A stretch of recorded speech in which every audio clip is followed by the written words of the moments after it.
Oh, Fani Willis. She decided that she was going to prosecute Trump over supposed election interference. And of course, she couldn't do it, honestly. She had to appoint, as the special prosecutor in this case, a man called Nathan Wade. Nathan Wade is unbelievably incompetent. It emerged that Nathan Wade was spending a fortune on this prosecution. His performance in court was just pathetic. The whole proceeding was nothing but a circus. And it emerged that Nathan Wade was banging Fani Willis, and that they were in a sexual relationship with each other. She hired her idiotic boyfriend to lead the prosecution of the president of the United States and was paying him a ton of money to do this. And then they were spending huge chunks of that money on personal vacation travel for themselves, for each other, going to Aruba, renting cabins in the woods. It got so bad that they started having hearings on this relationship. And they asked Nathan Wade in this little clip, they asked him, you say you're not in a relationship with Fani Willis. Did you ever rent a cabin with her? Because that wouldn't be normal, right? A romantic cabin getaway. You tell me whether you find his response credible. Did you go to a cabin with Miss Willis ever? Ever. Look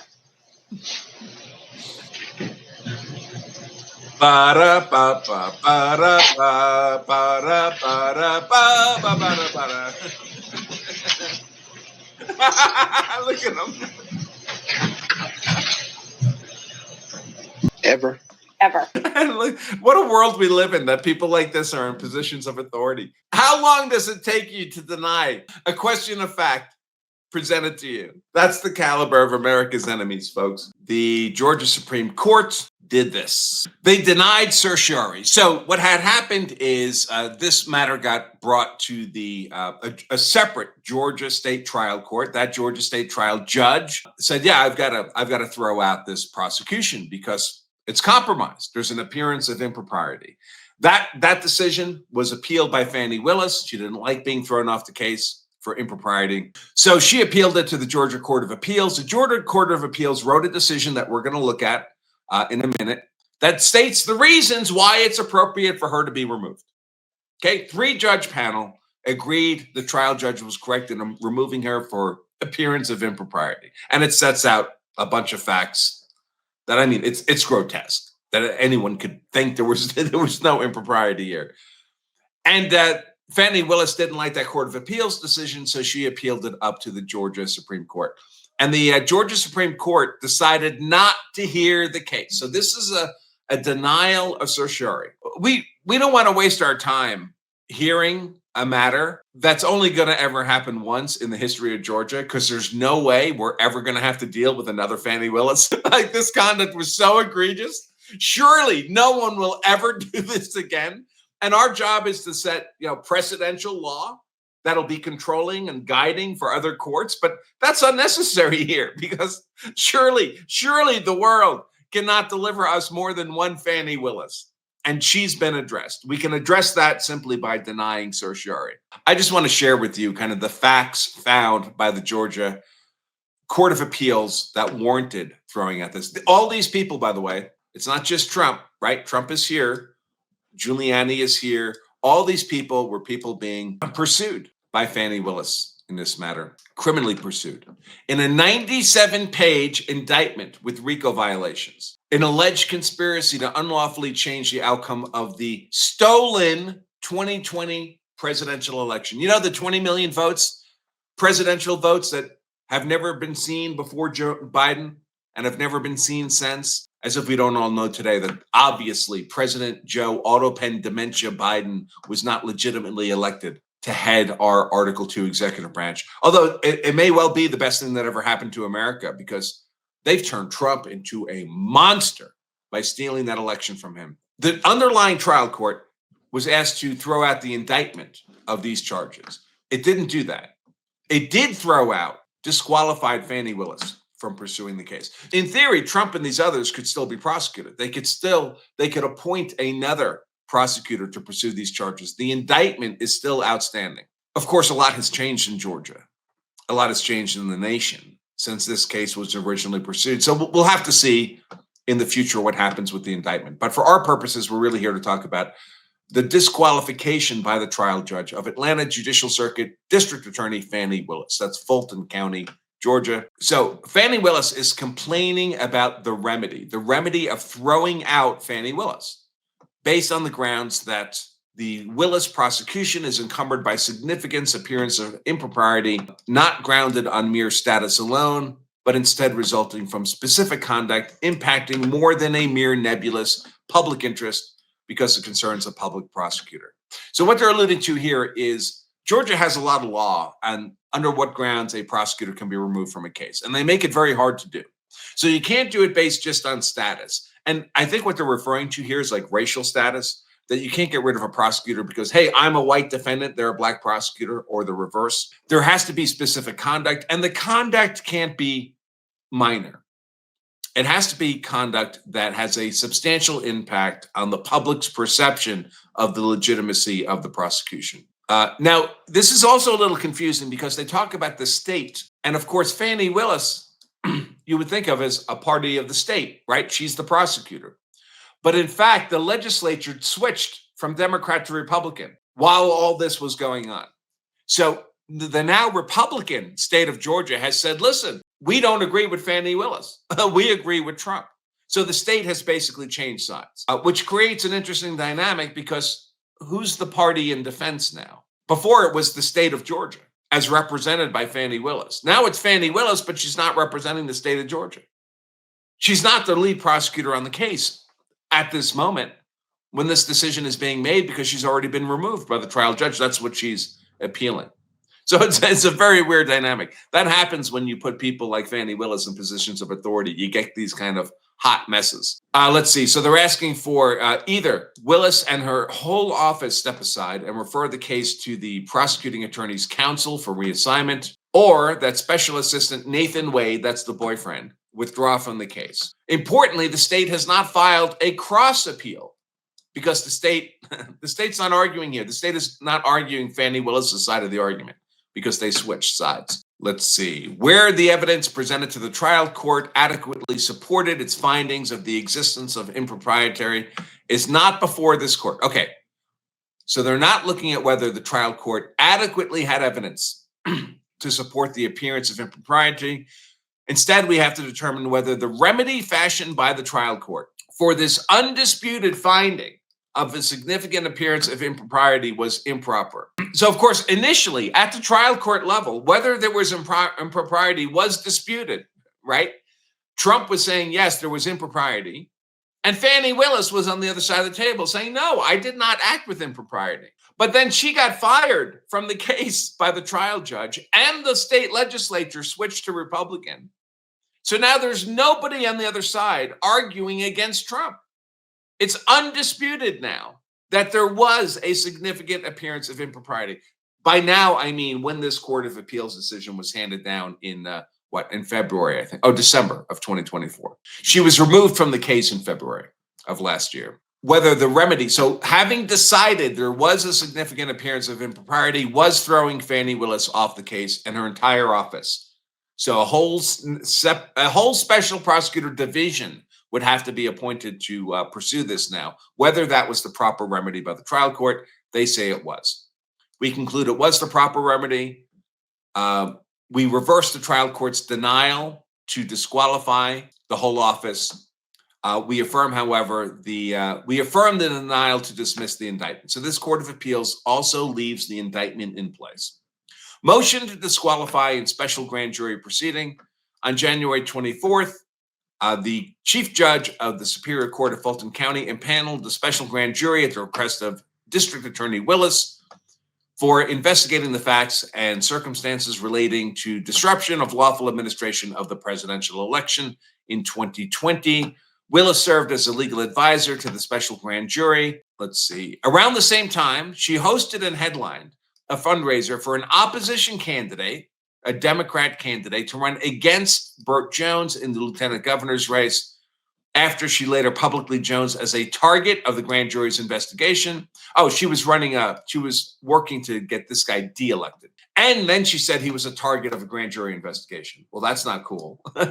You can't run for election as a prosecutor on the grounds that you're going to prosecute your political enemies. She later identified Jones as a target of the grand jury's investigation. He and 11 other alternate electors sought to disqualify Willis and her office based upon an actual conflict of interest. The Superior Court overseeing the special grand jury proceeding disqualified Willis and her office from any further criminal investigation or prosecutor of Jones based upon a plain and actual and untenable conflict. It reasoned that concern about the district attorney's partiality naturally, immediately, and it reasonably arises in the minds of the public, the pundits, and critically, the subjects of the investigation that necessitates the disqualification.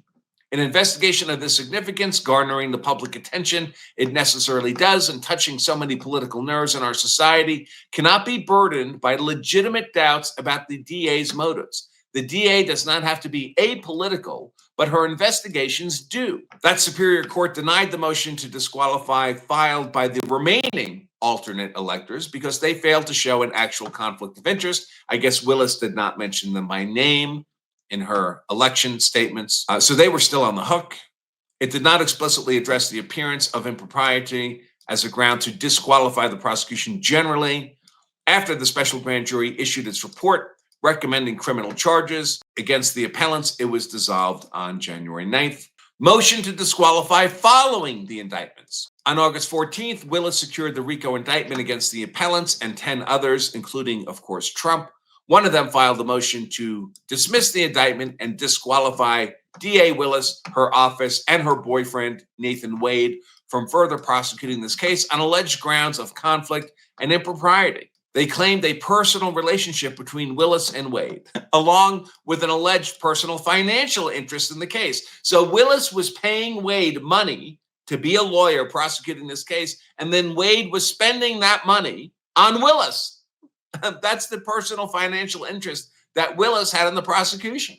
By pursuing this prosecution, she was making bonus money.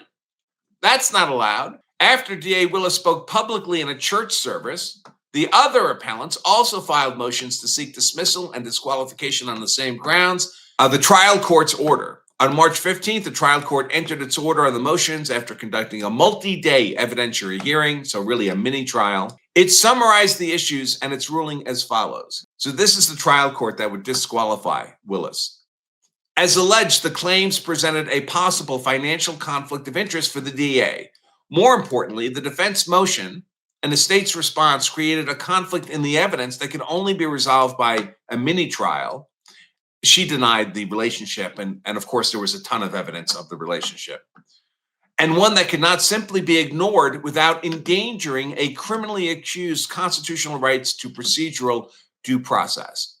After receiving 2.5 days of testimony during which the defendants were provided an opportunity to subpoena and introduce whatever relevant and material evidence they could muster, the court finds that the defendants failed to meet their burden of proving that DA acquired an actual conflict of interest in this case through her personal relationship and recurring travels with her leading prosecutor. The other alleged ground for disqualification, including forensic misconduct, are also denied. However, the established record now highlights a significant appearance of impropriety. So the trial judge did not want to accuse Fani Willis of actual impropriety, which is ridiculous. The evidence was overwhelming.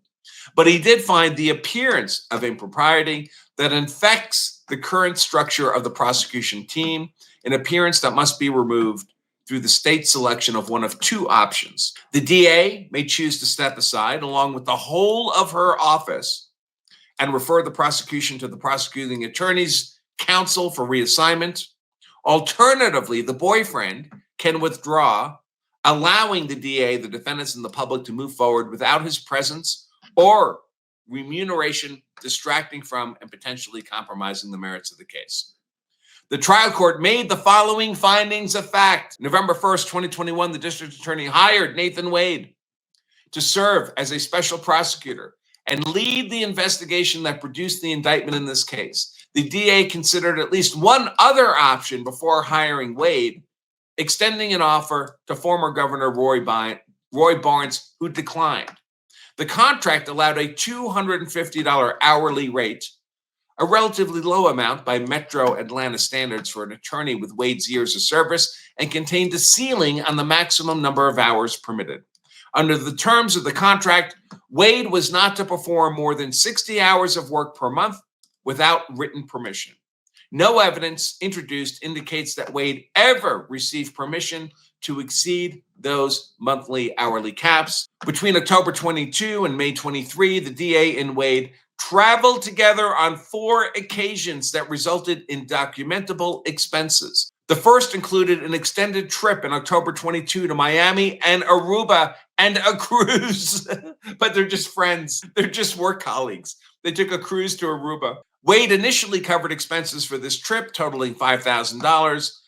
In December, the two flew to Miami for another cruise, for which the DA paid $1,400 for plane tickets. That's Fani Willis, while Wade purchased passage for the cruise and other vacation-related expenses for $4,000. In March, the next month, boy, they travel a lot together for work colleagues. In March 23, a couple months later, the two traveled to Belize, where Wade covered resort and restaurant expenses in the amount of $3,000. 2 months later, they traveled to Napa Valley, where Wade covered airfare, lodging, and Uber rides in the amount of $3,000. In addition, the two described taking a number of day-long road trips to Tennessee, Alabama, South Carolina, North Carolina, other parts of Georgia. What good work colleagues they are. They also admitted to dining out on multiple occasions and taking turns covering the bill. With seemingly full access to Wade's primary credit card statements, the defendants did not produce evidence of any further documentable expenses or gifts, nor were any revealed through testimony. In total, defendants point to an aggregate documented benefit of at most $12,000 to $15,000 in Fani Willis's favor. The DA and Wade testified these expenditures were not meant as gifts and were not designed to benefit the DA. Free cruises, not a benefit. Who knew? Both testified the DA regularly reimbursed Wade in cash. In cash! She handed him $3,000 in cash for these cruises. That's what we're supposed to believe. Such a reimbursement practice may be unusual, and the lack of any documentary corroboration, we have to take her word for it, understandably concerning. So she's just handing this guy wads, thousands of dollars in cash, because that's what people do in 2025. Yet the testimony withstood direct contradiction, was corroborated by other evidence, and was not so incredible as to be inherently unbelievable. However, as the DA herself acknowledged, no ledger exists. Other than a best guesstimate, there was no way to be certain that expenses were split completely evenly, and the DA may well have received the net benefit of several $100s, even if we believe her. Despite this, after considering all the circumstances, the court finds that the evidence did not establish the DA's receipt of a material financial benefit as a result of her decision to hire and engage in a romantic relationship with Wade. Simply put, Trump has not presented sufficient evidence indicating the expenses were not roughly divided evenly, or that the district attorney remains greatly and pecuniarily interested in this prosecution, that she's benefiting financially. This finding is by no means an indication that this court condones this tremendous lack in judgment or the unprofessional manner of the DA's testimony during the evidentiary hearing. I think at one point she got up and walked out in front of the judge. Rather, it is the court's opinion that Georgia law does not permit the finding of an actual conflict for simply making bad choices, even repeatedly. And it is a trial court's duty to confine itself to the relevant issues and applicable law properly brought before it. The Court of Appeal says, although the trial court found insufficient evidence of an actual conflict of interest, it also concluded the record made at the evidentiary hearing established the DA's prosecution is encumbered by an appearance of impropriety. This appearance is not created by mere status alone, but comes because of specific conduct and impacts more than mere nebulous public interest because it concerns a public prosecutor.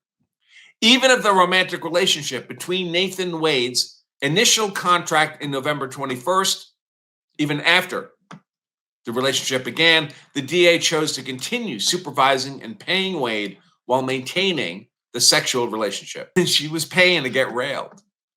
She further allowed the regular and loose exchange of money between them with any exact or verifiable measure of reconciliation. This lack of confirmed financial split creates the possibility and appearance that the DA benefited, although non-materially, from a contract whose award lay solely within her purview and police. More importantly, were the case allowed to proceed unchanged, the prima facie concerns raised by Trump would persist. As the DA, as Fani Willis testified, her relationship with boyfriend Wade has only cemented after these motions and is stronger than ever. Remember, this is the relationship she denied.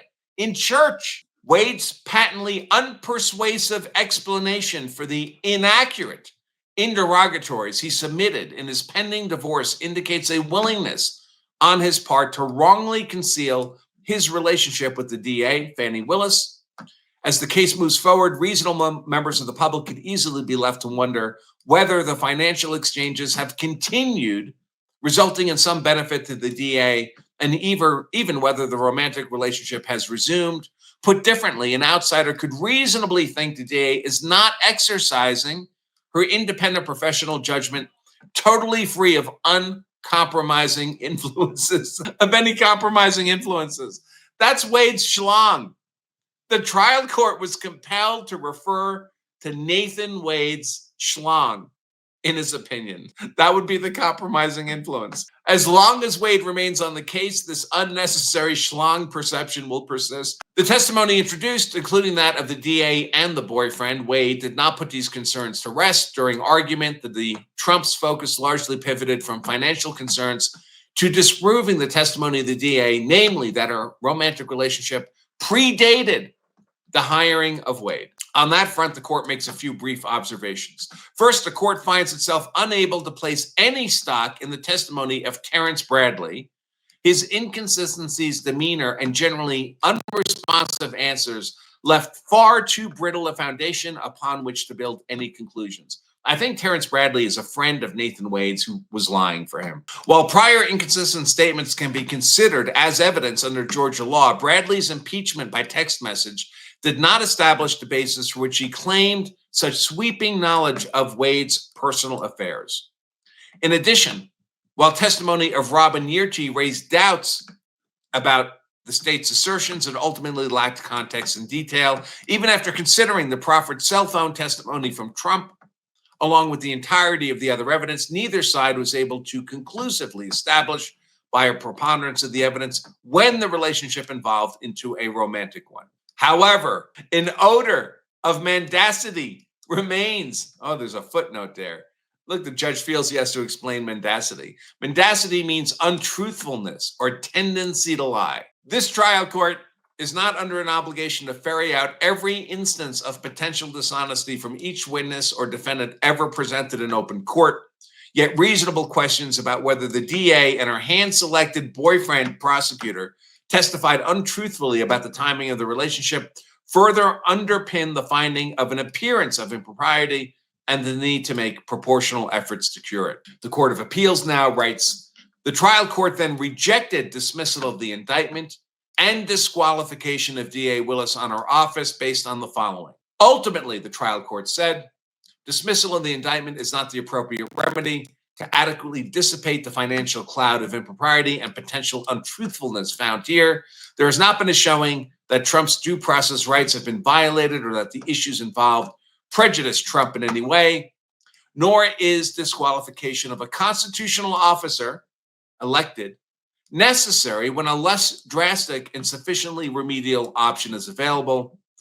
That is, Fani Willis' selection of Wade be withdrawn, or she would refer the case to have other prosecutors appointed. Based on the fact finding of the trial court in its order and the state's failure to cross appeal, the state had changed sides. Remember, they're not on Fani Willis' side anymore. The state's failure to appeal the trial court's finding of a significant appearance of impropriety, we agree. So the Court of Appeals here is saying the trial court did make an error in its failure to disqualify Willis and her whole office. As our consideration of the appearance of impropriety is limited to the remedy fashioned by the trial court, we turn to Georgia law, while the parties advocate for diametrically opposed bright-line rules.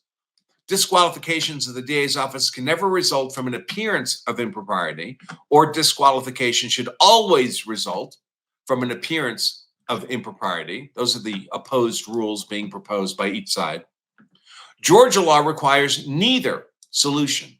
Indeed, we must examine the facts and circumstances while keeping some general principles in mind. The trial court's ruling on a motion to disqualify is reviewed for an abuse of discretion. So unless the trial court went off the rails, they're not going to reverse. These considerations take this case out of the continuum cases involving an appearance of impropriety in connection with the conduct of private counsel and a client's interest in counsel, balanced against a more nebulous public interest. After carefully considering the trial court's findings, we conclude that it erred by failing to disqualify D.A. Willis and her office. The remedy crafted by the trial court to prevent an ongoing appearance of impropriety did nothing to address the appearance of impropriety that existed at times when D.A. Willis was exercising her broad pre-trial discretion about who to prosecute and what charges to bring. While we recognize that an appearance of impropriety generally is not enough to support disqualification, like of a private lawyer, this is the rare case in which disqualification is mandated and no other remedy will suffice to restore public confidence in the integrity of the proceeding.